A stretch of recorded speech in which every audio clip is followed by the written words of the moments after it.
جلدی چلو، دیر ہو رہی ہے۔ وہ بھاگتی ہوئی یونیورسٹی میں داخل ہوئی تھی کہ اچانک ہی اپنے سامنے سے گزرتے ایک طالب علم سے ٹکرائی اور وہ زمین بوس ہو گئی۔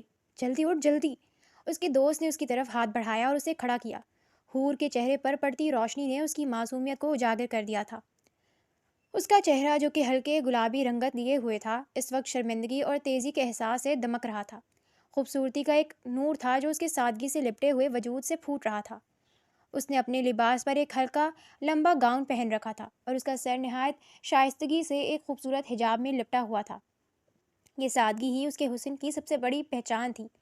معاف کیجیے گا، میں جلدی میں تھی، میں نے آپ کو دیکھا نہیں، وہ سر جھکا کر کہتی ہوئی اپنی دوست کے ساتھ آگے کی طرف بڑھ گئی، جبکہ اقسم بن اتباع کی نظروں نے دور تک اس کا پیچھا کیا۔ وہ ساکت کھڑا اسے جاتا دیکھتا رہا۔ چل اقسم، کیا کر رہا ہے؟ ہمیں بھی کلاس میں جانا ہے، جلدی سے جا، تو اپنا لیپ ٹاپ لے کر آ جا، اس کے دوست نے اسے پکارا۔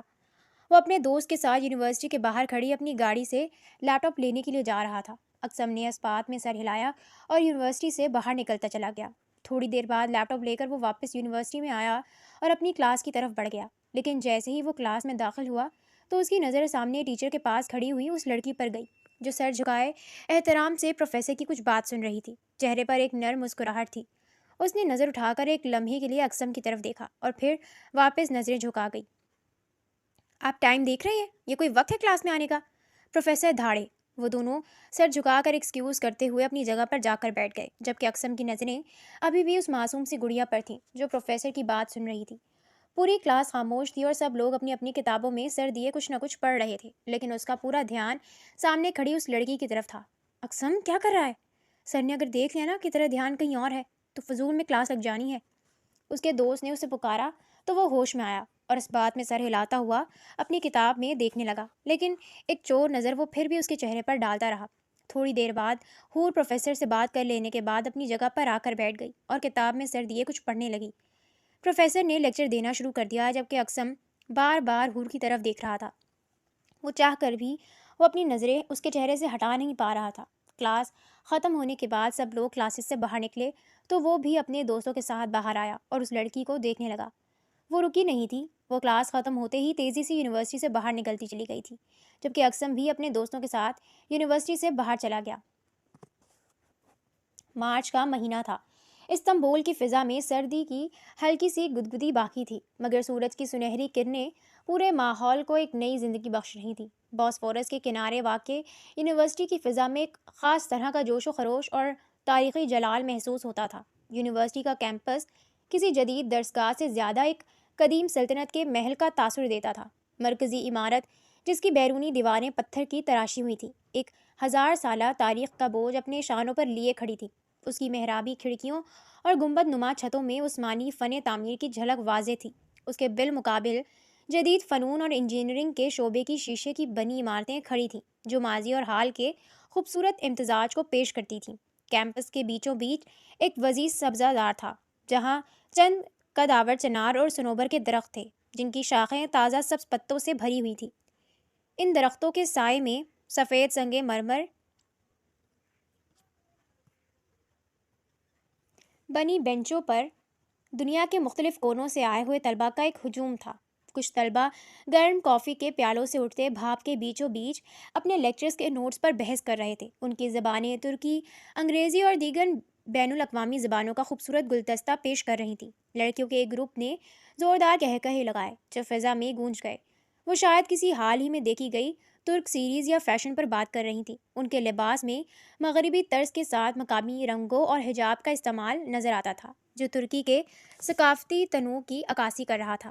ایک کونے میں کچھ بین الاقوامی طلباء ایک دائرے میں بیٹھے کسی فلسفیانہ موضوع پر بحث کر رہے تھے۔ ان کی آوازیں دھیمی مگر پرجوش تھیں۔ ان کے آس پاس بکھری ہوئی کتابیں اور لیپ ٹاپ ان کی عملی مشغولیت کا پتہ دے رہے تھے۔ عمارت کے ایک کونے میں ایک چھوٹا سا روایتی کیفے تھا، جہاں سے تازہ سمت اور ترک چائے کی مہک فضا میں رچی ہوئی تھی۔ یہاں کی بینچیں ہر وقت پر رہتی تھیں، کیونکہ یہ جگہ طلباء کی ملاقات اور غیر رسمی گپ شپ کا اہم مرکز تھی۔ یہاں چائے کی چھوٹی چھوٹی شیشے کی گلاسوں اور اس کے ساتھ پیش کیے جانے والے ترکش ڈی لائٹ کی مہک پورے ماحول میں ایک میٹھی سی چاشنی گھول رہی تھی۔ کیمپس کا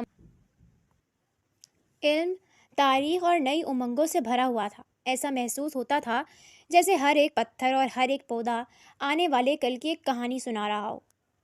اقسم، کیا کر رہا ہے یار؟ آ جا کھانا کھا لیں۔ وہ اپنے خیالوں میں گم تھا کہ اس کے دوست نے اسے پکارا۔ آ رہا ہوں، وہ کہہ کر اٹھا اور کمرے سے باہر نکلا، لیکن اچانک اس کا موبائل فون بج اٹھا۔ مسکرا کر وہ موبائل کان سے لگاتا ہوا گیلری سے باہر نکلا۔ وعلیکم السلام اماں، آپ کیسی ہیں؟ وہ خوش دلی سے بولا تھا۔ جی جی، میں بھی بالکل ٹھیک ہوں اماں۔ کتنی دفعہ کہا ہے کہ وہ میری بیوی نہیں ہے، آپ کیوں بار بار مجھے کال کر کے اس کے لیے یاد دلانے کی کوشش کرتی ہیں؟ شادی آپ لوگوں نے کروائی تھی، نہ کہ میں اپنی مرضی سے کری تھی۔ اب آپ اپنی بہو کو سنبھال کر رکھیں، میں واپس نہیں آنے والا۔ وہ غصے سے کہتا ہوا رابطے کو منقطع کر گیا۔ کیا ہوا اقسم، کیوں غصہ ہو رہا ہے تم نے؟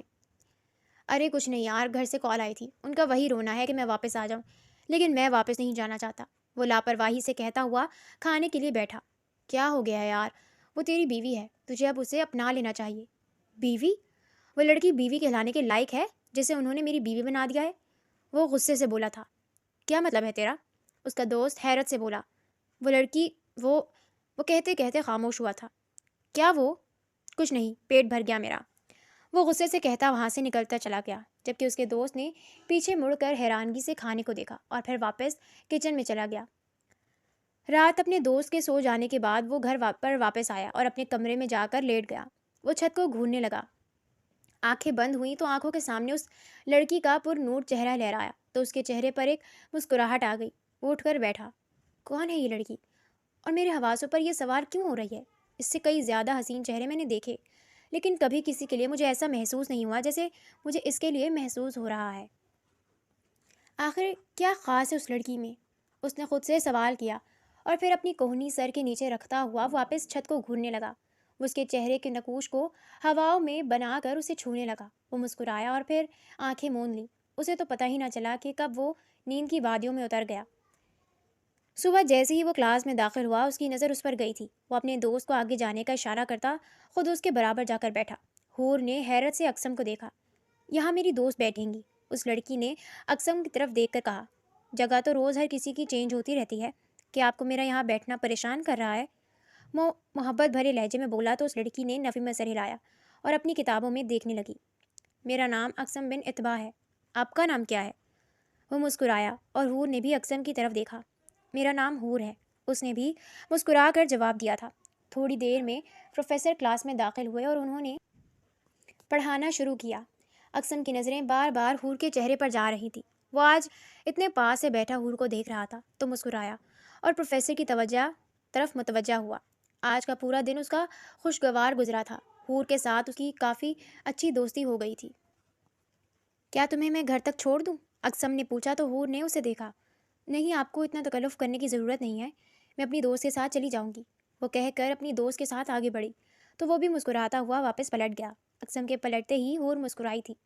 کون ہے یہ لڑکا جو تمہارے اتنے قریب آ رہا ہے؟ کچھ تو گڑبڑ ہے، اس کی دوست نے حور کا ہاتھ پکڑتے ہوئے کہا۔ نہیں، ایسا کچھ بھی نہیں ہے، ہماری ملاقات آج ہی ہوئی ہے، کافی اچھا لڑکا ہے، بات کرنے کا انداز بھی بہت اچھا ہے اور کافی زیادہ شائستہ ہے۔ مجھے اس کے بات کرنے کا انداز اچھا لگا، ورنہ لڑکے تو فری ہونے کی بہت کوشش کرتے ہیں، لیکن اس نے ایسا کچھ نہیں کیا۔ وہ مسکرا کر کہتی ہوئی اس کے ساتھ آگے بڑھ رہی تھی۔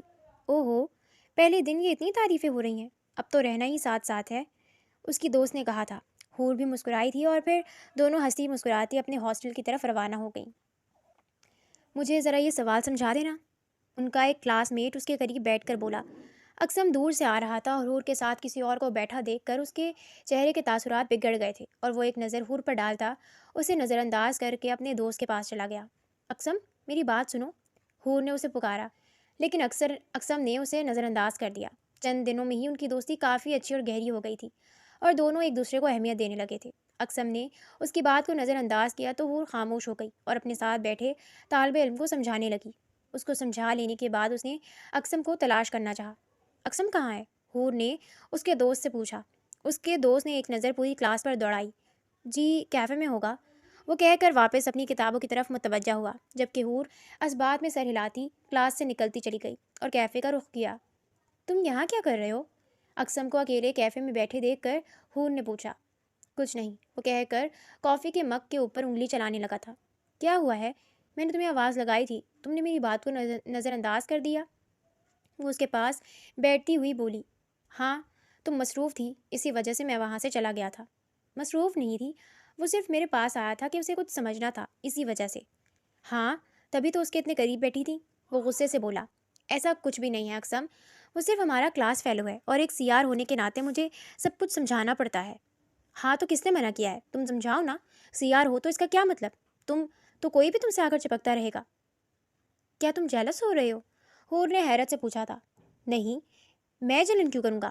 مجھے تو کوئی فرق نہیں پڑتا، تم جس کے ساتھ جو مرضی کرتی پھرو، میرا کیا ہے؟ میں تو تمہارا صرف اچھا دوست ہوں۔ دوست ہونے کے ناطے تو میں یہ کہہ سکتا ہوں کہ ہر کوئی اتنا اچھا نہیں ہوتا جتنا اچھا میں ہوں۔ وہ کہہ کر اپنا بیگ اٹھا کر کیفے سے نکلتا چلا گیا، جبکہ پیچھے حور اقسم کے پیچھے ہی گئی تھی۔ اقسم، کیا ہو گیا ہے؟ اچھا ٹھیک ہے، آئندہ میں خیال رکھوں گی، اتنا قریب کسی کے نہیں جاؤں گی، وہ اس کا ہاتھ پکڑتی ہوئی بولی تھی۔ پکا؟ وہ ٹھہر کر اس کی طرف دیکھتا ہوا بولا۔ ہاں پکا۔ اس کے جواب پر وہ بھی مسکرایا تھا اور اسے اپنے ساتھ لیے کلاس کی طرف بڑھا۔ آؤ میں تمہیں گھر ڈراپ کر دوں گا۔ جیسے ہی کلاس ختم ہوئی تو اقسم نے حور کو باہر نکلتا دیکھ کر کہا، چلو ٹھیک ہے، میں دوست کو بتا دوں۔ وہ کہہ کر اپنی دوست کی طرف بڑھی اور اسے واپس جانے کا کہہ کر خود اقسم کے ساتھ یونیورسٹی سے باہر نکلی۔ چلو پہلے ہم کسی اچھی جگہ پر کھانا کھاتے ہیں، پھر تمہیں گھر چھوڑ دوں گا، اقسم نے کہا تھا۔ حور نے اس بات میں سر ہلایا۔ اقسم حور کو اپنے ساتھ لیے ایک ریسٹورانٹ کی طرف آیا اور دونوں نے وہاں کھانا کھایا۔ کھانا کھا لینے کے بعد وہ اسے اپنے ساتھ لیے واک کے لیے ایک پارک میں آ گیا تھا۔ یہ کتنا خوبصورت ملک ہے نا؟ حور نے گھاس پر آہستہ آہستہ قدم رکھتے ہوئے کہا۔ ہاں یہ خوبصورت ہے، لیکن جب تم اگر میرے ملک جاؤ گی تو وہ بھی دیکھنا، وہ اس سے زیادہ حسین لگتا ہے مجھے۔ ہاں اس کی خوبصورتی اپنی جگہ ہے، لیکن مجھے میرا ملک بھی بہت خوبصورت لگتا ہے اور مجھے وہاں کے رہنے والے لوگ بھی بہت عزیز ہیں، وہ کھوئے ہوئے انداز میں بولا تھا۔ اوہ اچھا، حور نے پرسوچ لہجے میں کہا۔ ابھی وہ اور کچھ بولتی اس سے پہلے ہی اس کا موبائل فون بج اٹھا۔ اقسم نے موبائل نکال کر کان کو لگایا۔ وعلیکم السلام، میں بالکل ٹھیک، آپ کیسی ہیں ماں؟ اس کے چہرے پر ایک چمک ابھری تھی، لیکن اگلے ہی پل وہ مدھم ہو گئی تھی۔ ٹھیک ہے، میں تھوڑی دیر میں آپ کو کال بیک کرتا ہوں، وہ کہہ کر رابطہ منقطع کر گیا۔ آئی تھنک کہ تمہاری مما کچھ کہہ رہی تھی، حور نے پوچھا۔ میں گھر جا کر بات کر لوں گا، وہ بے رخے لہجے میں بولتا ہوا موبائل اپنی پاکٹ میں واپس رکھ گیا تھا اور آس پاس دیکھنے لگا۔ حور نے واپس کچھ نہ کہا تھا اور بس خاموشی سے اس کے ساتھ چلتی رہی۔ تھوڑی دیر بعد وہ حور کو اس کے ہاسٹل ڈراپ کر کے واپس اپنے گھر آ گیا۔ وہ غصے سے اپنے کمرے میں جا کر بند ہوا اور ایک مخصوص نمبر ڈائل کیا۔ کیا مسئلہ ہے تمہارے ساتھ؟ میں نے تمہیں کتنی دفعہ کہا ہے کہ میں تم سے بات نہیں کرنا چاہتا، اس کے باوجود تم بار بار میری زندگی میں دخل اندازی کرنے کی کوشش کرتی ہو۔ وہ مقابل کے فون اٹھاتے ہی دھاڑا تھا۔ کیا سنوں؟ کیا سنوں؟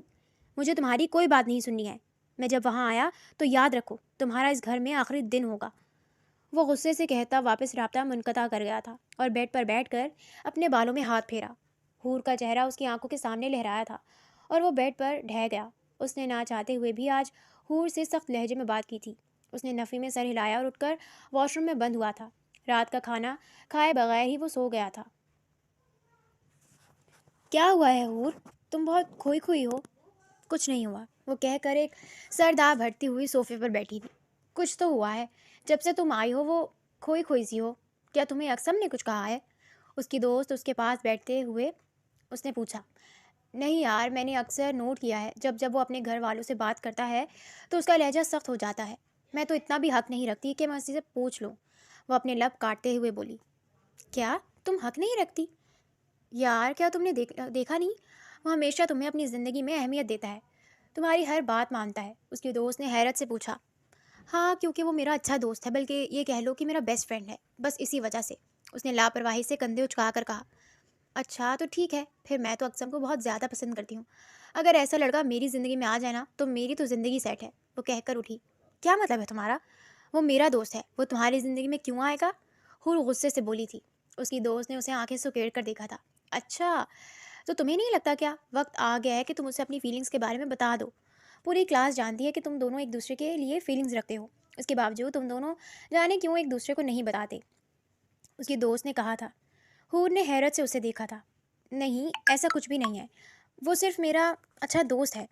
جی نہیں، ایک دفعہ ذرا غور کرنا کہ کیا تم اسے کسی اور کے ساتھ برداشت کر سکتی ہو یا تم اسے کسی اور کے ساتھ دیکھ لو گی؟ اقسم تمہیں کسی اور کے ساتھ دیکھ کر کس طریقے سے چڑھ جاتا ہے یہ تو ہم نے بھی دیکھا ہے۔ وہ تمہارا خیال رکھتا ہے، تمہاری ہر بات مانتا ہے، تمہاری چھوٹی بڑی ضروریات کا خیال رکھتا ہے۔ کیا اس سے بڑھ کر کچھ اور ہونا چاہیے کہ تمہیں پتہ چلے کہ وہ تمہیں پسند کرتا ہے؟ وہ کہہ کر اٹھی تھی اور اپنے کمرے میں بند ہو گئی تھی، جبکہ حور پیچھے بیٹھی اکسم کے بارے میں ہی سوچ رہی تھی۔ تھوڑی دیر بعد وہ بھی اٹھی اور اپنے کمرے میں چلی گئی تھی۔ صبح کا سورج پورے آب و تاب سے چمک رہا تھا۔ حور فکر مندی سے بس اس کے آنے کا انتظار کر رہی تھی۔ کل سے اس نے نہ ہی اسے کال کی تھی اور نہ ہی اس سے بات کی تھی۔ اب وہ اس کے لیے فکر مند تھی، نہ جانے کیا ہوگا۔ اس نے ایک سرد آہ بھری اور کلاس کے خارجی دروازے کی طرف دیکھا جہاں سے اکسم اندر داخل ہوا تھا، اور وہ سیدھا حور کی طرف آیا اور اس کے پاس بیٹھ گیا۔ کیسی ہو تم؟ اکسم نے مسکرا کر پوچھا تو حور نے منہ موڑ لیا تھا۔ اچھا، میں معذرت خواہ ہوں کل کے لیے۔ میں نے کل تم سے اس قدر روکھے لہجے میں بات کی، بس مجھے کل کسی وجہ سے غصہ آ گیا تھا۔ کس وجہ سے غصہ آیا تھا آپ کو؟ میں نوٹ کرتی ہوں جب آپ کے گھر سے کال آتی ہے آپ اسی طریقے سے غصہ ہو جایا کرتے ہیں۔ آپ کا لہجہ اس طریقے سے سخت ہو جایا کرتا ہے۔ آخر کیوں آپ اس طریقے سے اپنے گھر والوں سے بات کرتے ہیں؟ حور کے پوچھنے پر اکسم نے اپنے لب بھینچ لیے تھے۔ یہ بات تو اب تمہیں تبھی پتہ چلے گی جب ہماری یونیورسٹی کمپلیٹ ہو جائے گی، وہ کہہ کر واپس اپنی کتابوں کی طرف متوجہ ہوا تھا۔ کیا مطلب؟ مجھے 1 سال انتظار کرنا پڑے گا؟ حور نے کہہ کر منہ موڑ لیا تھا۔ جہاں تم میرے ساتھ 3 سالوں سے ہو، اتنے اچھے دوست ہیں ہم، وہاں یہ 1 سال بھی کیسے گزر جائے گا پتہ ہی نہیں چلے گا۔ اکسم نے کہہ کر حور کی طرف دیکھا تھا۔ نہ جانے کیا تھا اس کی آنکھوں میں کہ حور نے اپنی آنکھیں جھکا لی تھی۔ کل رات اس کی دوست کی گئی باتیں اس کے ذہن میں گھومنے لگی تھیں۔ اس نے کچھ نہ کہا اور بس اپنی پڑھائی کی طرف متوجہ ہوئی۔ کلاس ختم ہوئی تو ہمیشہ کی طرح اکسم اسے اپنے ساتھ لیے پہلے ریسٹورینٹ گیا تھا اور پھر پارک میں تھوڑا وقت گزار لینے کے بعد اسے اس کے ہاسٹل چھوڑ کر واپس اپنے گھر چلا گیا تھا۔ تمہیں نہیں لگتا تو حور کے ساتھ کچھ زیادہ رہنے لگا ہے؟ اکسم کو گھر میں داخل ہوتے دیکھ کر اس کے دوست نے کہا۔ نہیں، ایسا کچھ بھی نہیں ہے، وہ کہہ کر انگلی میں چابی گھماتا اپنے کمرے کی طرف بڑھا تھا۔ کیا تو یہ بھول گیا ہے کہ تو شادی شدہ ہے؟ کیا یہ بات حور کو معلوم ہے؟ اس کے پوچھنے پر اکسم کی قدم رک گئے تھے۔ نہیں، اسے یہ بات نہیں معلوم، اور اگر اسے وقت سے پہلے یہ بات معلوم ہوئی تو یاد رکھ پھر کہ میں کون ہوں۔ اس نے کہہ کر اپنے دوست کی طرف دیکھا اور چہرے پر ایک مسکراہٹ سے جائے اپنے کمرے میں بند ہو گیا۔ ہم تو آپ کے غلام ہیں، جیسا کہیں گے ویسا ہی ہوگا، وہ کہہ کر کندھے اچکاتا کچن میں چلا گیا تھا۔ اکسم تھوڑی دیر بعد فریش ہو کر ڈائننگ ٹیبل پر آیا تو وہ وہاں بیٹھا اس کا انتظار کر رہا تھا۔ اکسم، کیا تھا یہ؟ وہ کھڑا ہو گیا۔ ارے، تم اس چیز سے تھوڑا گریز کیا کرو، مجھے اب یہ سب کچھ عجیب لگتا ہے۔ ہمارے ملک میں نہیں ہے تو یہاں پر تمہیں یہ سب کچھ کرنے کی ضرورت نہیں ہے، اس نے کہہ کر اس کا کندھا تھاما۔ میرے آباء و اجداد یہی کرتے آئے ہیں، اس نے کہہ کر اکسم کے لیے کرسی کھینچی تھی۔ دیکھ یار، تو بچپن سے میرے ساتھ ہے، میں نے تجھے کبھی اپنا غلام سمجھا ہی نہیں ہے، تو میرا بھائی ہے، اس نے کہہ کر اپنے دوست کے لیے کرسی کھینچی تھی اور اسے ہاتھ پکڑ کر اپنے ساتھ بٹھایا۔ اور اگر تم نے غلام سمجھا بھی تو یاد رکھ تیرا میں منہ توڑ دوں گا، وہ اس کے سر پر چپت لگاتا بولا تھا۔ اکسم نے انگلی دکھائی تو اس نے پکڑ کر اس کی انگلی ہی مروڑ دی تھی۔ ہاں بول، کیا بول رہا ہے؟ وہ آنکھیں سکیڑ کر اسے دیکھتا ہوا بولا۔ بیٹا، یہاں تو میں تجھے کچھ نہیں کہہ سکتا، لیکن تو ہمارے ملک واپس چل، پھر تو میں ہر ایک چیز کا بدلہ لوں گا، وہ اپنی انگلی مسلتا بول کر کھانے کی وقت کا کام ہی گزرنا تھا اور وہ گزر رہا تھا، لیکن گزرتے وقت کے ساتھ دونوں کے دلوں میں محبت پروان چڑھ رہی تھی۔ کہاں جا رہی ہو؟ وہ اپنے ہاسٹل کی طرف جا رہی تھی کہ پیچھے سے اکسم کی آواز آئی تو حور نے پلٹ کر اسے دیکھا۔ ہاسٹل جا رہی ہوں، کچھ دنوں بعد واپس اپنے ملک جانا ہے مجھے، حور نے سر جھکا کر کہا جبکہ اس کے چہرے پر تھکن تھی۔ ٹھیک ہے، اس سے پہلے میرے ساتھ چلو، میں تمہیں کچھ بتانا چاہتا ہوں، اکسم نے کہا تو حور نے اس بات میں سر ہلایا اور پھر اس کے ساتھ چل دی۔ وہ اسے لیے اپنے ساتھ ایک ریسٹورینٹ کی طرف روانہ ہوا تھا۔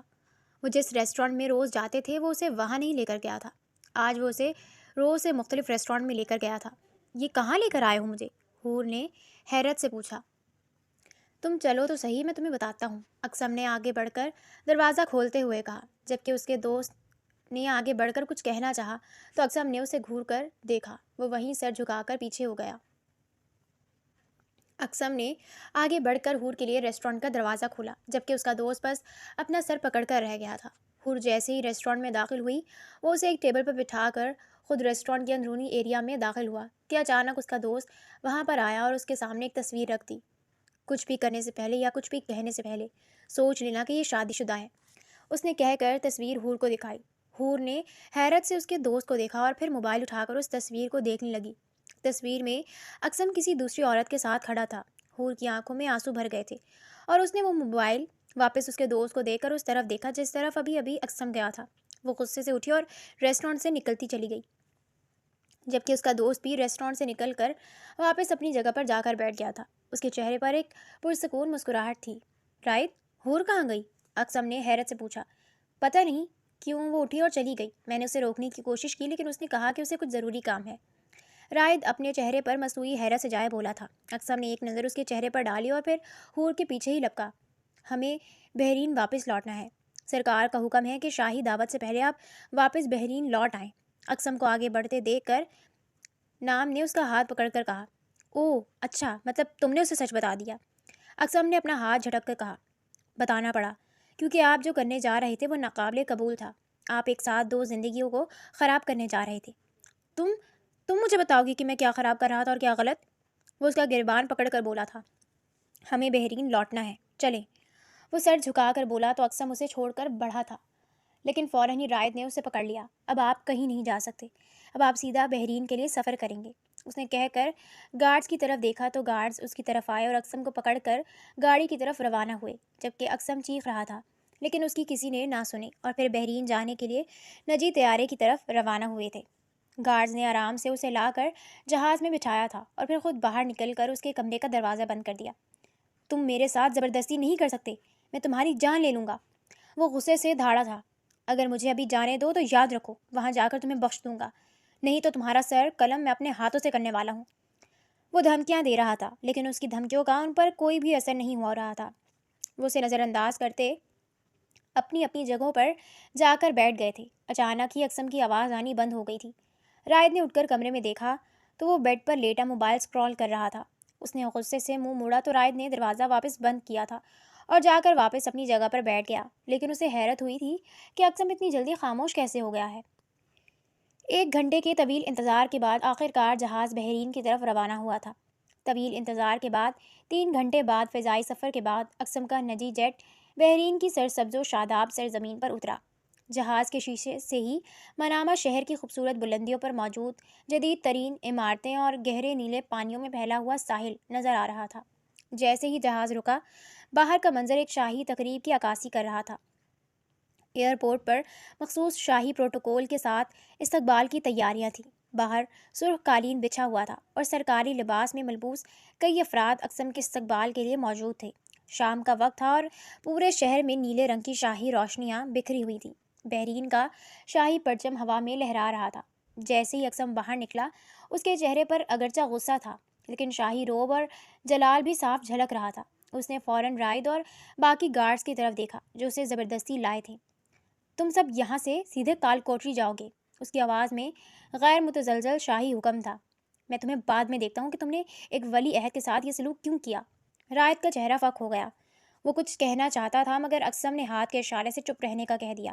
سرکاری اہلکار فوراً رائد اور گارڈز کو اپنے ساتھ لے گئے۔ ابھی تک اقسم کا استقبال کرنے والی پارٹی شش و پنج میں تھی کہ یہ کیا ہوا، مگر اقسم نے ان سب کو نظر انداز کیا۔ وہ خود مڑا، واپس جہاز کی سیڑھیوں پر چڑھا اور عملے کو مخاطب کیا، تم سب اپنا کام ختم کرو اور اسی وقت واپس چلے جاؤ، مجھے کچھ ضروری کام ہے۔ سارے لوگ حیرت سے اسے دیکھتے رہ گئے لیکن شاہی حکم کے سامنے سر جھکانا ہی پڑا۔ اقسم نے کسی کی ایک نہ سنی۔ وہ اندر داخل ہوا اور جا کر کیبن کے دروازے سے پردہ ہٹایا۔ حور غمگین حالت میں بیٹھی ہوئی تھی۔ وہ غصے میں تھی اور اقسم کو دیکھتی ہی فوراً کھڑی ہو گئی۔ تم یہاں سے جاؤ، تم نے جھوٹ بولا اقسم، تم پہلے سے شادی شدہ ہو۔ حور روتے ہوئے چیخی۔ اقسم نے ترکی کی یونیورسٹی میں دوران تعلیم کچھ قابل اعتماد دوستیاں بنا لی تھیں اور اسی دوستی کا اس نے آخری وقت میں فائدہ اٹھایا تھا جب رائد اور اس کے گارڈز پائلٹ کے ساتھ بات چیت میں مصروف تھے اور انہیں یہ اندازہ نہیں تھا کہ اقسم کیا سوچ رکھتا ہے اور کیا پلان بنایا ہے۔ اس نے اپنے دوستوں کو کہا کہ وہ حور کو کسی بھی طرح بے ہوش کر کے اس کے نجی جیٹ میں لا دے۔ چنانچہ جس وقت حور ریسٹورنٹ سے غصے میں نکل کر واپس ہاسٹل جا رہی تھی، اقسم کے دوستوں نے موقع پا کر اسے ایک محفوظ جگہ پر بے ہوش کیا اور تیزی سے اسے جیٹ کے کیبن میں لا کر لٹا دیا۔ حور، میری بات سنو، مجھے تم سے بات کرنی ہے۔ اقسم نے اسے پکڑنا چاہا مگر وہ پیچھے ہٹ گئی۔ کیا بات سنوں میں؟ کہ تم نے مجھے دھوکہ دیا؟ تم سے نفرت ہے مجھے۔ وہ تصویر جھوٹ نہیں بول رہی تھی، تمہاری بیوی ہے۔ ہاں میری بیوی ہے، لیکن وہ صرف نام کی بیوی ہے۔ وہ ایک سیاسی معاہدہ تھا۔ مجھے تم سے محبت ہے، میری جان، میری زندگی میں تمہارے بغیر نہیں رہ سکتا۔ اقسم نے التجا کی۔ مجھے اس سے کوئی غرض نہیں، تم میری زندگی میں نہیں آ سکتے۔ میں تمہاری دوسری بیوی بن کر نہیں بننا چاہتی۔ مجھے تمہارے حرم کی ایک ادنا کنیز بن کر نہیں رہنا۔ جانے دو مجھے۔ حور سسک پڑی۔ تمہیں جانے دیا تو خود کہاں جاؤں گا میری جان؟ اچھا تو سنو، تم میری بیوی بن کر رہو گی، میری شریک حیات۔ میں تمہارے بغیر ایک پل نہیں رہ سکتا۔ اس نے جیب سے ایک کاغذ نکالا جو پہلے سے تیار تھا. میں نے تمہارے لیے یہ نکاح نامہ تیار کروایا ہے. تمہاری اجازت کی اب مجھے کوئی پرواہ نہیں ہے. وہ غصے سے بولا. حور کا بار بار کا انکار اسے تیش دلا رہا تھا. میں یہ شادی نہیں کروں گی. حور چیخ رہی تھی. اقسم نے اپنے فون پر کسی کو کال کی. میں ابھی نکاح کر رہا ہوں. تمہاری گواہی ضروری ہے. چند ہی لمحوں میں 2 آدمی گواہ کے طور پر وہاں پہنچ گئے اور زبردستی آنسوؤں اور احتجاج کے بیچ اقسم بن اتبا نے زور زبردستی حور سے اپنا نکاح کر لیا. نکاح کے بعد حور کی مرضی کے خلاف وہ اسے محل لے آیا تھا. وہاں پہنچ کر حور کو پہلی بار اندازہ ہوا کہ اقسم صرف غریب طالب علم نہیں بلکہ بحرین کا ولی عہد شہزادہ ہے. انہیں بحرین کے شاہی محل میں لایا گیا جو جاہ و جلال اور دولت کا ایک ناقابل یقین شاہکار تھا. محل کی عمارات سنگ مرمر اور خالص سونے کی تھیں جو رات کی روشنی میں جگمگا رہی تھیں. وسیع ہال، قدیم آرٹ سے سجے ہوئے کمرے اور ہر کونے میں قیمتی فانوس لٹک رہے تھے. یہ کسی خواب سے کم نہیں تھا. حور کو شاہانہ انداز میں ایک عظیم الشان کمرے میں لایا گیا جو خود ایک چھوٹے سے اپارٹمنٹ سے بڑا تھا. وہ صدمے اور دکھ سے گھٹی جا رہی تھی. اس لمحے کمرے کا دروازہ کھلا اور ایک انتہائی خوبصورت مگر مغرور نظروں والی خاتون اندر داخل ہوئی جو اپنے لباس سے کسی مغربی فیشن شو کی ماڈل لگ رہی تھی. اس کی ڈریسنگ کافی نازیبا تھی جس پر حور کی آنکھیں شرم اور حیرت سے جھک گئیں. کون ہو تم؟ اس خاتون نے حور کو دیکھتے ہی غصے سے پوچھا. رک جاؤ جویریہ. اقسم تیزی سے کمرے میں داخل ہوا. وہ خاتون جویریہ اقسم کی پہلی بیوی تھی. حور کی آنکھوں میں شدید دکھ تھا. اسے لگا جیسے اس کی دنیا ختم ہو گئی ہے. وہ پیچھے ہٹی. اس کی نظر باتھ روم کی طرف گئی اور اس نے چلاتے ہوئے دروازہ کھول کر اندر بھاگنے کی کوشش کی کہ وہ خود کو کوئی نقصان پہنچائے، لیکن اقسم نے تیزی سے آگے بڑھ کر اسے پکڑ لیا. نہیں حور، یہ مت کرو. اقسم نے اسے مضبوطی سے تھام لیا. اسی وقت دروازے پر اقسم کے والدین شاہ اور ملکہ وہاں آئے جن کے چہروں پر شدید غصہ تھا. اقسم بن اتبا، تمہاری جرت کیسے ہوئی؟ تم اسے یہاں کیسے لائے اور اس سے نکاح کیسے کر لیا؟ تم ایک شادی شدہ آدمی ہو. شاہ بحرین غصے سے دھاڑے. ابا جان، مجھے معاف کر دیں لیکن میں حور کے بغیر نہیں رہ سکتا. یہ میری زندگی ہے. اقسم نے حور کو تھامے ہوئے کہا. کیا یہ لڑکی نہیں جانتی تھی کہ تم؟ جویریہ نے طنز سے کہا. بس جویریہ، باہر جاؤ. اقسم نے چیخ کر کہا. اقسم نے حور کو کاندھے سے تھاما. حور، چلو میرے ساتھ. وہ تیزی سے اسے کمرے کے اندرونی حصے میں بنے اپنے نجی کمرے میں لے گیا. اس نے کمرے کا دروازہ اندر سے بند کیا اور حور کو نرمی سے بیڈ پر بٹھایا. حور کی سسیاں ابھی بھی جاری تھی. مجھے چھوڑ دو، تم نے میری زندگی برباد کر دی. وہ مسلسل رو رہی تھی. حور، قسم سے میں نے ایسا نہیں چاہا تھا. میں تمہیں سب سچ بتانا چاہتا تھا مگر تمہارے دوست نے. اقسم نے ٹھنڈی سانس بھری اور اس کے قریب بیٹھ گیا. سنو حور، میری جویریہ سے شادی صرف اور صرف ایک سیاسی اتحاد تھا. ہمارے خاندان اور پڑوسی ریاست کے بیچ طاقت کو مضبوط کرنے کے لیے یہ معاہدہ ہوا تھا. وہ میرے چچا کی بیٹی ہے. ہمارے ولی عہد بننے کا راستہ ہی اس شادی سے مشروع تھا. یہ شادی کبھی بھی محبت، جذبات یا دل کے رشتے پر مبنی نہیں تھی. میں نے کبھی بھی اسے اپنایا نہیں، اور وہ بھی صرف اپنی دولت اور حیثیت کی پرواہ کرتی ہے. تم میری محبت ہو، میری روح ہو، اور یہی وجہ تھی کہ میں یونیورسٹی میں غریب بن کر آیا تھا تاکہ مجھے کوئی ایسا ملے جو مجھے میرے نام سے نہیں بلکہ میری شخصیت سے پیار کرے. اس نے حور کا ہاتھ تھاما. میری جان، تم میری پہلی اور آخری محبت ہو. وہ عورت صرف ایک معاہدہ ہے. تم میرا نکاح ہو، میرا سچ. اس نے کہا تو حور نے روتے ہوئے اس کی طرف دیکھا. اقسم نے اپنے ہاتھوں سے اس کا چہرہ اوپر اٹھایا. حور کی آنکھیں سرخ تھیں مگر ان میں اس وقت خوف اور غصے سے زیادہ گہرا دکھ بھرا ہوا تھا. مجھے یہاں کیوں لائے ہو؟ تمہیں لگتا ہے کہ تم میری زندگی زبردستی اپنی بنا سکتے ہو؟ حور نے لرزتی ہوئی آواز میں پوچھا. کیونکہ تم میری زندگی ہو حور، میری حقیقت. اقسم نے نہایت نرمی سے کہا. میرے دل نے تمہیں پہلی نظر میں پہچان لیا تھا اور میرا وجود تمہارے بغیر ادھورا ہے. اقسم نے اپنا سر آہستگی سے جھکایا. اس نے پہلے حور کی پیشانی پر، پھر اس کی آنکھوں پر اور آخر میں اس کے لبوں پر بوسہ دیا. یہ بوسہ زبردستی کا نہیں بلکہ شدت جذبات اور محبت کے اعتراف کا تھا.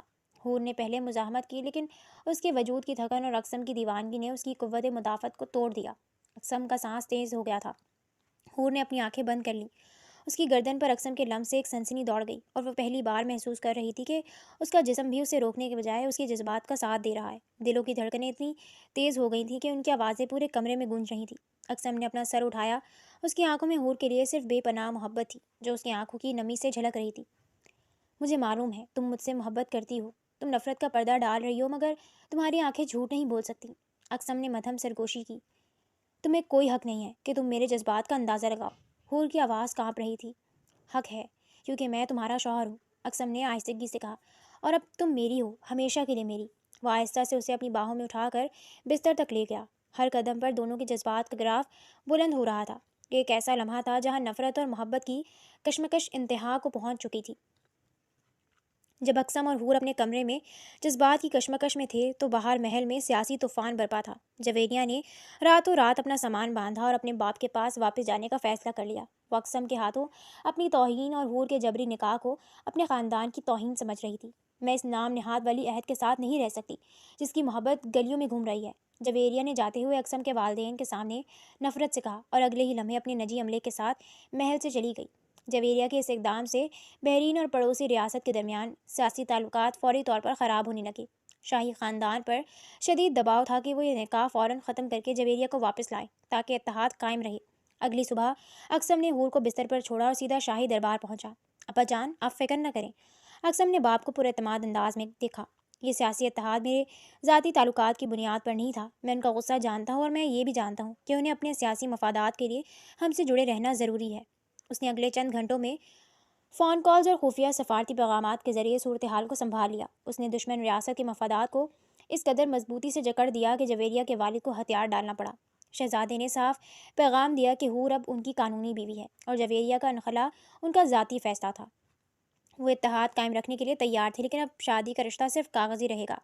اقسم کی سیاسی گرفت اور فیصلہ کن ذہانت نے ثابت کر دیا کہ وہ جذباتی معاملات میں دیوانہ صحیح لیکن سلطنت چلانے میں مکمل طور پر قابل اور خود مختار ہے۔ اس نے تمام معاملات کو سنبھال لیا اور محل میں حور کی حیثیت کو قانونی اور سیاسی طور پر مستحکم کر دیا۔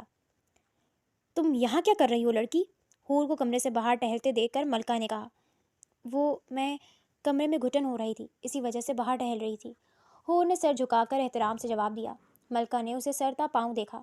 آج تک جویریہ نے کبھی ان سے اس طریقے سے بات نہ کی تھی۔ وہ جب بھی بولتی تھی ہمیشہ غصے سے ہی بات کیا کرتی تھی، لیکن اس لڑکی کے لہجے میں جو احترام تھا وہ ملکہ کو بھاگ گیا۔ ان کے چہرے پر ایک مسکراہٹ ابھری تھی اور انہوں نے اپنا چہرہ پھیر لیا۔ آؤ تمہیں محل دکھاتی ہوں، انہوں نے کہا تو حور نے حیرت سے ان کی طرف دیکھا۔ آؤ، ان کے دوبارہ پکارنے پر حور ان کے ساتھ چلنے لگی۔ میں جانتی ہوں تمہارے ساتھ زیادتی ہوئی ہے، بتایا اقسم نے مجھے کہ اس نے تم سے زبردستی نکاح کیا تھا۔ اقسم ہے تو بہت ضدی لیکن دل کا برا نہیں ہے، انہوں نے بتایا تو حور نے اپنا سر جھکا لیا۔ تمہارے ماں باپ کیا کرتے ہیں؟ انہوں نے چلتے ہوئے پوچھا۔ میں یتیم ہوں، اسکالرشپ پر آئی تھی ترکی پڑھنے کے لیے۔ ملکہ کے بڑھتے قدم رکے اور انہوں نے حیرت سے حور کو دیکھا اور پھر واپس چلنے لگی۔ جو سیاسی معاملات بگڑے تھے وہ تو درست ہو چکے ہیں اور امید کرتی ہوں کہ تم شاہ بحرین کے دل میں بھی بہت جلد جگہ بنا لو گی، لیکن اس بات کا خیال رکھنا کہ تمہیں یہاں کے تمام قوانین کا خیال کرنا ہوگا اور ان پر عمل کرنا ہوگا۔ جی آنٹی، وہ فوراً بولی۔ یہ الفاظات یہاں استعمال نہیں کیے جاتے، یا تو تم مجھے اقسم کی طرح اماں کہہ کر پکارا کرو یا پھر ملکہ، سمجھی تم؟ وہ اسے فوراً ٹوک گئی۔ تو میں آپ کو کیا کہہ کر پکاروں؟ حور نے معصوم شکل بنا کر ان کی طرف دیکھا تھا۔ اماں کہہ سکتی ہو، وہ کہہ کر آگے بڑھ گئی، جبکہ حور مسکراتے ہوئے ان کے پیچھے چلنے لگی۔ ملکہ نے اسے پورا محل دکھایا تھا اور پھر رات کا کھانا تمام لوگوں نے ایک ساتھ بیٹھ کر کھایا تھا۔ اس وقت بھی شاہ بحرین بالکل خاموش تھے۔ اقسم نے بھی نوٹ کیا تھا کہ حور ان سے خوفزدہ ہے۔ جیسے ہی کھانا کھا کر شاہ بحرین اٹھے تو سبھی ان کے ساتھ اٹھ گئے تھے۔ تم ہماری پسندیدہ بہو تو بالکل نہیں ہو، لیکن امید کرتا ہوں کہ جلد ہی تم سمجھ جاؤ گی کہ تمہیں یہاں کس طریقے سے رہنا ہے۔ یہاں کے طور طریقے تم جلد سیکھ جاؤ گی اور ہمیں تم سے امید ہے کہ تم اپنی جلدی یہاں جگہ بنا لو گی، شاہ بحرین نے ایک سرد لہجے میں کہا۔ باقی جو اقسم نے کیا اس کی سزا اسے ملے گی، انہوں نے کہہ کر پیچھے کھڑے ملازمین کی طرف دیکھا۔ رائد اور ان گارڈز کو نکال کر کال کوٹری سے رہا کیا جائے۔ لیکن ابا جان، آپ ایسے کیسے کر سکتے ہیں؟ اقسم فوراً بولا۔ وہ ہمارے حکم کی تعمیل کر رہے تھے، وہ ہمارے کہنے پر تمہیں اس طریقے سے یہاں لے کر آئے ہیں۔ تمہاری ایک ایک حرکت پر ہماری نظر تھی کہ تم کس طریقے سے اس لڑکی کے پیچھے پاگل ہوئے ہو۔ شادی شدہ ہوتے ہوئے بھی خیر جو معاملات بگڑے تھے وہ تم نے سنبھال لیے، اسی وجہ سے ہم تمہیں بخش رہے ہیں، ورنہ تمہارا سر بازار قلم کیا جاتا۔ وہ غصے سے کہتے اپنے کمرے میں چلے گئے تھے۔ اقسم نے دکھی صورت بنا کر اپنی ماں کی طرف دیکھا تو وہ مسکرائی تھی۔ غصہ ہے، تھوڑا وقت دو، ٹھیک ہو جائیں گے، وہ مسکرا کر کہتی ہوئی حور کے گال پر پیار کر کے وہاں سے چلی گئی۔ اقسم حور کو اپنے ساتھ لیے کمرے کی طرف بڑھا۔ اچھا اب ناراضگی چھوڑ دو، میں جانتا ہوں میں نے تم سے جھوٹ بولا تھا، لیکن اب تو سب کچھ ٹھیک ہو گیا ہے، اب تو تم ناراضگی چھوڑو نا، وہ اس کے ساتھ چلتا ہوا بولا تھا۔ میں نے آپ کو معاف کر دیا، لیکن پھر بھی مجھ سے تھوڑا دور رہیں، آپ نے جو کیا ہے میں اس کو اتنی جلدی نہیں بھول سکتی، وہ ایک ادا سے کہتی ہوئی کمرے میں چلی گئی تھی، جبکہ اقسم کے چہرے پر ایک چمک ابھری تھی۔ کیا سچ میں معاف کر دیا؟ وہ خوشی سے چیخا تھا، پھر آس پاس کھڑے ملازمین کو خود کی طرف حیرت سے تکتا پا کر جلدی سے